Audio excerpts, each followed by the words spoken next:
பத்திரிகை நண்பர்களுக்கு வணக்கம்.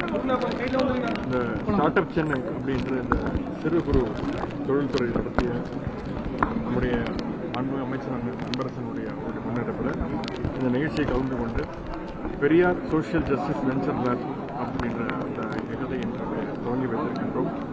அது மட்டும் இல்லை, பொருளாதாரத்தை பின்தங்கிய கிராமப்புற பின்னணியைச் சேர்ந்த தொழில் முனைவோர்கள் பயன்பெறுகின்ற வகையில் பட்டியல் பழங்குடியின மக்கள் பயன்பெறுகின்ற இந்த திட்டம் வடிவமைக்கப்பட்டுள்ளது.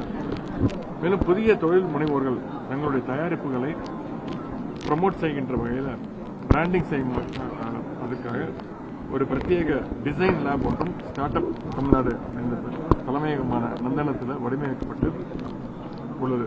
அதையும் இன்று திறந்து வைத்திருக்கின்றோம். மேலும் இந்த நிகழ்ச்சியில் ப்ரீ இன்குபேஷன் சென்டர்ஸ் அமைக்க 25 கல்வி நிறுவனங்களுக்கு தலா ரூபாய் 7.5 லட்சம் 7.5 லட்சம் ரூபாய் ஊக்கத்தொகையாக அரசு வழங்கியிருக்கின்றது.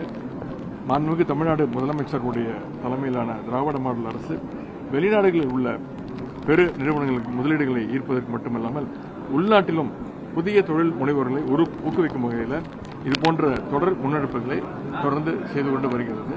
நன்றி, வணக்கம். பள்ளிகளுக்கு விடுமுறை அளிப்பதில் சற்று தாமதம் இருக்குது. இன்று காலையில் கூட பள்ளிகளுக்கு விடுமுறை இல்லை அப்படின்னு சொல்லியிருந்தாங்க. தொடர்ந்து அதுக்கப்புறம் விடுமுறை அப்படின்னு அறிவித்திருந்தாங்க. இந்த தாமதம் அப்படிங்கிறது பெற்றோர்களுக்கும் ஒரு குழப்பமா இருக்கு, மாணவர்களுக்கும் மாணவர்கள் சந்தோஷமா இருக்காங்க. இல்லைங்க, அது நேற்று மாலையிலேருந்தே மழை வரப்போகுது பெரிய மழை வரப்போகுதுன்னு சொல்லிட்டு இருந்தாங்க. ஆனால் மழையே வரல. அது கொஞ்சம் கொஞ்சமாக தான் ஸ்டார்ட் ஆச்சு. அதனால அது ஒரு சின்ன ஒரு குழப்பம். நேற்று நள்ளிரவு ஒரு 2 மணி 3 மணிலேருந்து நல்ல மழை ஸ்டார்ட் ஆகிடுச்சு. அதனால அந்த டிசிஷன் எடுக்கிறது கொஞ்சம் லேட் ஆச்சு. ஆனால் கண்டிப்பாக பெரிய மழை பெஞ்சிருக்கு. நேற்று பெரிய மழை பெஞ்சிருக்கு. அதனால பள்ளிகளுக்கு விடுமுறை பெறப்பட்டது. இல்லை, மெட்ரோ பணிகள்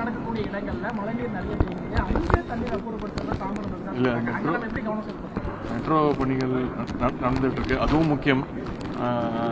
அவங்களோடய நாங்கள் பேசியிருக்கிறோம். அவங்களுடைய அந்த ஒர்க்ஸ் மழையை பாதிக்காத அளவுக்கு அவங்களோட அந்த சில இடங்கள் தோண்டி போட்டிருக்காங்கல்ல, அங்கெல்லாம் அந்த சேஃப்டி மெஷர்ஸு அதெல்லாம் அவங்ககிட்ட சொல்லியிருக்கோம். அந்த நடவடிக்கைகள் எடுக்கப்பட்டிருக்கு.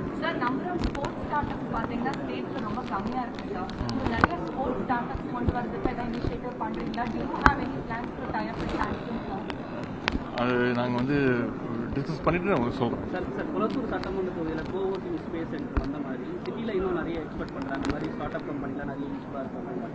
அதுக்கான ஃபியூச்சர் பிளான் முதல்வர் படைப்பகம் நான் சொல்லிட்டேன். அது பெரிய வரவேற்பு பெற்றிருக்கு.